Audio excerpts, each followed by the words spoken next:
जय Hind. Welcome to my channel. हाल ही में अभी भारत का नया मंत्रिमंडल देखने को मिला है। मंत्रिमंडल से रिलेटेड इस वीडियो के अंदर हम कंप्लीट इन्फॉर्मेशन करने वाले हैं। आने वाली गवर्नमेंट एग्जाम के अंदर आपको इस टॉपिक से क्वेश्चन जरूर देखने को मिलेंगे। फ्रेंड्स, इस वीडियो में हम अच्छे से डिटेल में स्टडी करेंगे कि काउंसिल ऑफ मिनिस्टर क्या होते हैं, इनका क्या रोल रहते हैं और हमारे संविधान में काउंसिल ऑफ मिनिस्टर के बारे में कहाँ पर उल्लेख देखने को मिला है। साथ ही हम देखने वाले हैं मंत्रियों के प्रकार के बारे में। 2024 का जो नया मंत्रिमंडल है इसके भी बारे में हम पढ़ेंगे और भारत का जो पहला मंत्रिमंडल है इसके बारे में भी देखेंगे। और वीडियो के अंत में 20+ महत्वपूर्ण एमसीक्यू हमने प्लान किए हैं जो आपके एग्जाम के दृष्टिकोण से बहुत ही महत्वपूर्ण होने वाला है। चलिए टाइम को बिना वेस्ट किए वीडियो को शुरू करते हैं। फ्रेंड्स, सबसे पहले हम देखेंगे मंत्रिपरिषद के बारे में। तो मैं बता दूं, मंत्रिपरिषद का वर्णन किया गया है आर्टिकल 74 में, यानी कि अनुच्छेद 74 में मंत्रिपरिषद के बारे में बताया गया है। और ये बोला गया है कि राष्ट्रपति की सलाह और सहायता देने के लिए एक मंत्रिपरिषद होगा जिसका नेतृत्व करेगा प्रधानमंत्री। आगे है आर्टिकल 75। आर्टिकल 75 ये बताता है कि मंत्रियों की नियुक्ति प्रधानमंत्री की सलाह पर राष्ट्रपति करेगा। और इनकी संख्याएं कितनी होगी? तो इनकी संख्या होगी लोकसभा के सदस्यों के 15% से अधिक नहीं होनी चाहिए। यानी कि लोकसभा के टोटल 543 सीट है, इससे 15% से अधिक नहीं होनी चाहिए, यानी कि लगभग 81 सीटें होगी। उसके बाद आता है पद धारण, यानी कि जो मंत्री है राष्ट्रपति के प्रसाद पर्यंत पद धारण करेंगे। इनका उत्तरदायित्व ये है कि जो मंत्रिपरिषद है ये सामूहिक रूप से लोकसभा के प्रति उत्तरदायी होते हैं। तो प्रश्न डायरेक्ट यहाँ से बनते हैं कि मंत्रिपरिषद किसके प्रति उत्तरदायी होते हैं? तो लोकसभा के प्रति उत्तरदायी होते हैं। आगे देखते हैं शपथ। इनका शपथ कौन दिलाता है? तो राष्ट्रपति। राष्ट्रपति प्रधानमंत्री और मंत्रियों को शपथ दिलाएंगे। और इनकी योग्यता क्या होनी चाहिए? इनकी योग्यता होगी मंत्रिपरिषद का सदस्य बनने के लिए व्यक्ति को संसद का सदस्य होना चाहिए, यदि नहीं तो 6 महीने के अंदर बनना अनिवार्य है। आगे बढ़ते हैं, बात करते हैं मंत्रियों के प्रकार की। तो फ्रेंड्स, मंत्री 3 प्रकार के होते हैं। एक होते हैं कैबिनेट मंत्री, दूसरे होते हैं राज्य मंत्री स्वतंत्र प्रभार के, और तीसरे होते हैं राज्य मंत्री। सबसे पहले हम देखते हैं कैबिनेट मंत्री। ये जो कैबिनेट मंत्री होते हैं ये सबसे अनुभवी सांसद होते हैं और इन्हीं को कैबिनेट मंत्री बनाया जाता है। कैबिनेट मंत्री सीधे प्रधानमंत्री को रिपोर्ट करते हैं। किनको करते हैं? सीधे प्रधानमंत्री को रिपोर्ट करते हैं। इनको जो भी मंत्रालय दी जाती है उसकी पूरी जिम्मेदारी उनकी होती है। और कैबिनेट मंत्री के पास एक से अधिक मंत्रालय भी हो सकते हैं। कैबिनेट मिनिस्टर को कैबिनेट की बैठक में शामिल होना अनिवार्य है। कहाँ पे? कैबिनेट की बैठक में शामिल होना अनिवार्य है। और सरकार अपने सभी फैसले कैबिनेट की बैठक में लेती है। ठीक है, समझ में आया आपको कि आपको कैबिनेट मिनिस्टर का काम क्या होता है और इनको किसको रिपोर्ट करना होता है। आगे देखते हैं राज्य मंत्री स्वतंत्र प्रभार, यानी इनको हम बोलते हैं minister of state with independent charge. यानी कैबिनेट मंत्री के बाद minister of state independent charge का नंबर आता है और ये सीधे क्या करते हैं? प्रधानमंत्री को रिपोर्ट करते हैं। किसको करते हैं? प्रधानमंत्री को रिपोर्ट करते हैं। और सारी मंत्रालय की जो जिम्मेदारी है इनकी ही होती है। इंडिपेंडेंट चार्ज वाले जो मिनिस्टर ऑफ स्टेट होते हैं ये कैबिनेट मंत्री के प्रति उत्तरदायी नहीं होते। किनके प्रति? कैबिनेट मंत्री के प्रति ये उत्तरदायी नहीं होते हैं। ये आपको ध्यान में रखने हैं। ये सीधे किसको रिपोर्ट करते हैं? ये सीधे प्रधानमंत्री को रिपोर्ट करते हैं। ठीक है, और कैबिनेट की बैठक में ये शामिल नहीं होते, लेकिन फिर भी अगर शामिल होना चाहे तो ये हो सकते हैं। ये आपको ध्यान में रखने हैं। इसके बाद हम बात करते हैं राज्य मंत्री की, यानी मिनिस्टर ऑफ स्टेट की। दरअसल कैबिनेट मंत्री के सहयोग के लिए ये बनाए जाते हैं और ये प्रधानमंत्री को रिपोर्ट नहीं करते। ये सीधे किसको रिपोर्ट करते हैं? कैबिनेट मिनिस्टर को रिपोर्ट करते हैं। ये आपको ध्यान में रखने हैं। और एक कैबिनेट मिनिस्टर की सहायता के लिए 1 या 2 राज्य मंत्री बनाए जा सकते हैं। अगर कैबिनेट मिनिस्टर अनुपस्थित है तो उस मंत्रालय और मिनिस्ट्री की सारी जिम्मेदारी जो होती है उसका काम काज जो होता है कौन देखता है? राज्य मंत्री, मतलब मिनिस्टर ऑफ स्टेट देखते हैं। तो ये थे मंत्रियों के प्रकार और मंत्रियों के कार्यभार। आगे देखते हैं आर्टिकल 78। आर्टिकल 78 हमें ये बताता है कि जो प्रधानमंत्री है राष्ट्रपति और मंत्रिपरिषद के मध्य संवाद की कड़ी है। 2024 मंत्रिमंडल की बात करते हैं। टोटल कैबिनेट मिनिस्टर हुए हैं 31, अगर हम प्राइम मिनिस्टर को शामिल कर ले तो। Minister of state independent charge यानी स्वतंत्र प्रभार वाले जो राज्य मंत्री कितने हुए हैं? 5 हुए हैं। और मिनिस्टर ऑफ स्टेट की कितने हैं? 36 है एंड टोटल 72 है। आगे बढ़ते हैं। प्रधानमंत्री नरेंद्र मोदी ने 9 जून को नई सरकार के लिए 71 मंत्रियों के साथ शपथ ली है। इनमें से 30 को कैबिनेट मंत्री दिया गया है, 5 को स्वतंत्र प्रभार वाले राज्य मंत्री और 36 को राज्य मंत्री बनाया गया है। जो मंत्री है और उनके विभाग है उनकी पूरी सूची जारी कर दी गई है। तो सबसे पहले हम देखते हैं श्री नरेंद्र मोदी जो हमारे प्राइम मिनिस्टर हैं, इनको क्या क्या मंत्रालय मिला है। पीएम मोदी के पास कार्मिक, लोक शिकायत और पेंशन मंत्रालय, परमाणु ऊर्जा विभाग और अंतरिक्ष विभाग है। इनके साथ ही सभी महत्वपूर्ण नीतिगत मुद्दे और ऐसी सभी विभाग जो किसी मंत्री को अलॉट नहीं किए गए हैं, वे सभी प्रधानमंत्री के पास ही रहेंगे। आगे हम देखते हैं राजनाथ सिंह, जो कि बीजेपी से है और इनको मिला है रक्षा मंत्रालय। अमित शाह जी को बीजेपी के हैं और इनको मिला है गृह मंत्रालय और सहकारिता मंत्री मिला है। नितिन गडकरी, ये भी बीजेपी से है और इनको मिला है सड़क और परिवहन मंत्रालय। अगला है जेपी नड्डा, ये भी बीजेपी से बिलोंग करते हैं और इनको मिला है स्वास्थ्य और परिवार कल्याण मंत्रालय। शिवराज सिंह चौहान, ये भी बीजेपी से है, इनको मिला है कृषि एवं किसान कल्याण मंत्रालय और ग्रामीण विकास मंत्रालय। दोस्तों, अगर वीडियो का कंटेंट आपको यूजफुल लग रहा है तो वीडियो को लाइक कीजिए और चैनल को सब्सक्राइब करके दोस्तों के साथ शेयर जरूर कीजिए। एस जयशंकर, ये भी बिलोंग करते हैं बीजेपी से, इनको मिला है विदेश मंत्रालय। मनोहर लाल खट्टर, ये भी बीजेपी से बिलोंग करते हैं और इनको मिला है ऊर्जा एवं शहरी मामलों का मंत्रालय। HD कुमारस्वामी, ये जनता दल सेकुलर से बिलोंग करते हैं और इनको मिला है भारी उद्योग मंत्रालय और इस्पात मंत्रालय। ये है पीयूष गोयल, ये भी बीजेपी से बिलोंग करते हैं और इनको मिला है वाणिज्य एवं उद्योग मंत्रालय। ये है निर्मला सीतारमण, ये भी बीजेपी से बिलोंग करती हैं और इनको मिला है वित्त मंत्रालय। इनको पिछले साल भी वित्त मंत्रालय ही था।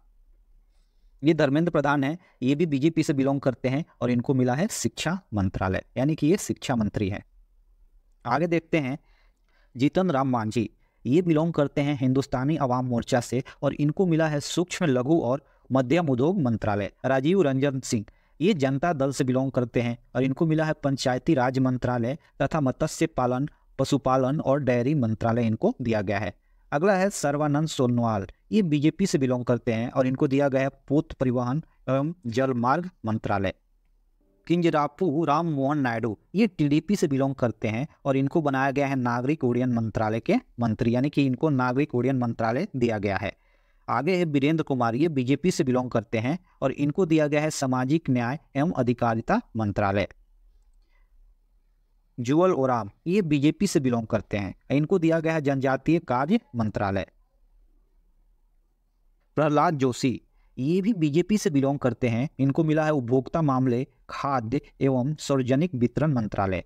आगे अश्विनी वैष्णव, ये बीजेपी से बिलोंग करते हैं, इनको मिला है रेल मंत्री, सूचना एवं प्रसारण मंत्री और इलेक्ट्रॉनिक्स एवं सूचना प्रौद्योगिकी मंत्री इनको बनाया गया है।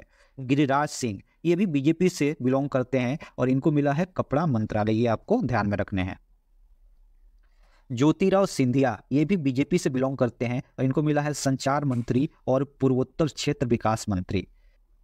भूपेंद्र यादव, ये भी बीजेपी से बिलोंग करते हैं और इनको मिला है भारत का पर्यावरण, वन और जलवायु परिवर्तन मंत्रालय।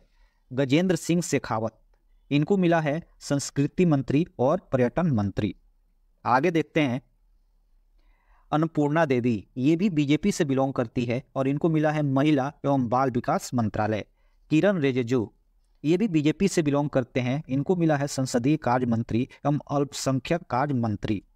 मनसुख मंडाविया, ये भी बीजेपी से बिलोंग करते हैं और इनको मिला है श्रम एवं रोजगार मंत्रालय तथा युवा मामले एवं खेल मंत्रालय इनको मिला है। ये है हरदीप सिंह पुरी, ये भी बीजेपी से बिलोंग करते हैं और इनको मिला है पेट्रोलियम एवं प्राकृतिक गैस मंत्रालय। जी किशन रेड्डी, ये भी बीजेपी से बिलोंग करते हैं और इनको मिला है कोयला मंत्रालय तथा खान मंत्रालय। चिराग पासवान, ये एलजेपी से बिलोंग करते हैं और इनको मिला है खाद्य प्रसंस्करण उद्योग मंत्रालय। CR पाटिल, इनको मिला है जल शक्ति मंत्रालय और ये किससे बिलोंग करते हैं? बीजेपी से बिलोंग करते हैं।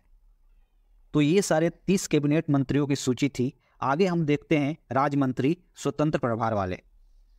राव इंद्रजीत सिंह, ये बीजेपी से बिलोंग करते हैं, इनको मिली है सांख्यिकी और कार्यक्रम कार्यान्वयन मंत्रालय, योजना मंत्रालय और संस्कृति मंत्रालय के राज्य मंत्री इनको दिया गया है।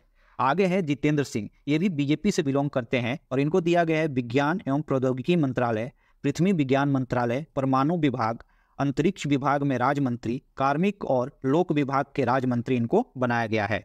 आगे है अर्जुन राम मेघवाल, ये भी बीजेपी से बिलोंग करते हैं और इनको दिया गया है कानून एवं न्याय मंत्रालय तथा संसदीय कार्य मंत्रालय के राज्य मंत्री इनको बनाया गया है।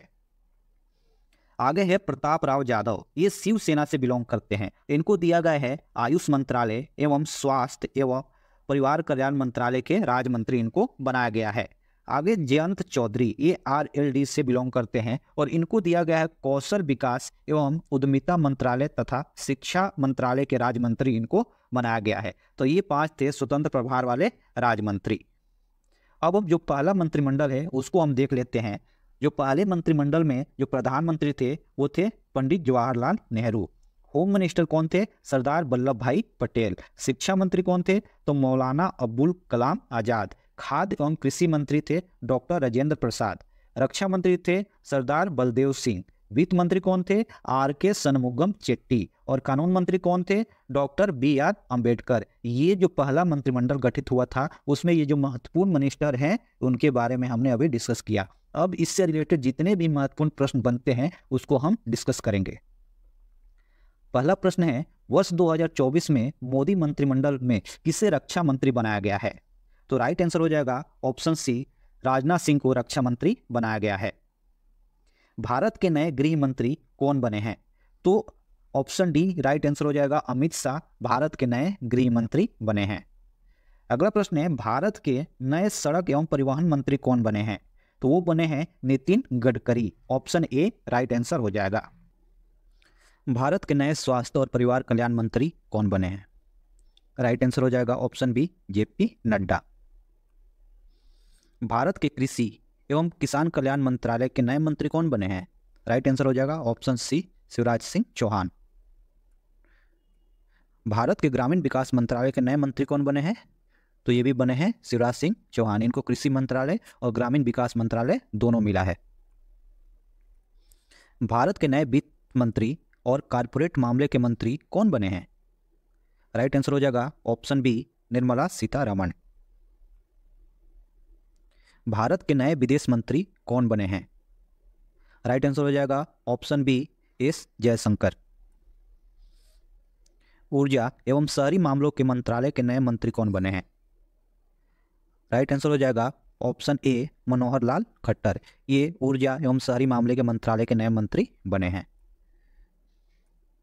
भारी उद्योग मंत्रालय और इस्पात मंत्रालय के नए मंत्री कौन बने हैं? राइट आंसर हो जाएगा ऑप्शन सी, HD कुमारस्वामी। ये भारी उद्योग मंत्रालय और इस्पात मंत्रालय के नए मंत्री बने हैं। भारत के नए शिक्षा मंत्री कौन बने हैं? तो भारत के जो नए शिक्षा मंत्री बने हैं वो बने हैं धर्मेंद्र प्रधान। राइट आंसर हो जाएगा ऑप्शन बी।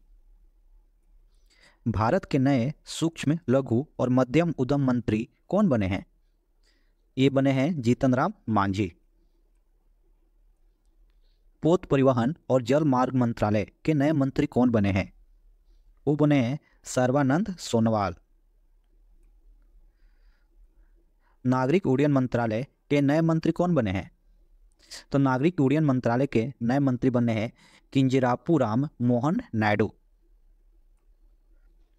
सामाजिक न्याय और अधिकारिता मंत्रालय के नए मंत्री कौन बने हैं? तो राइट आंसर हो जाएगा डॉक्टर वीरेंद्र कुमार। ये सामाजिक न्याय और अधिकारिता मंत्रालय के नए मंत्री बने हैं। जनजातीय कार्य मंत्रालय के नए मंत्री कौन बने हैं? तो बने हैं जुअल ओराम। ये जनजातीय कार्य मंत्रालय के नए मंत्री बने हैं। तो फ्रेंड्स, ये था महत्वपूर्ण प्रश्न। उम्मीद करते हैं आपको वीडियो का कंटेंट यूजफुल लगा होगा। वीडियो कंटेंट अगर यूजफुल लगा है तो वीडियो को लाइक कीजिए, चैनल को सब्सक्राइब करके दोस्तों के साथ ज़्यादा से ज़्यादा शेयर कीजिए। मिलते हैं ऐसे ही महत्वपूर्ण कंटेंट के साथ अगले वीडियो में। तब तक के लिए जय हिंद।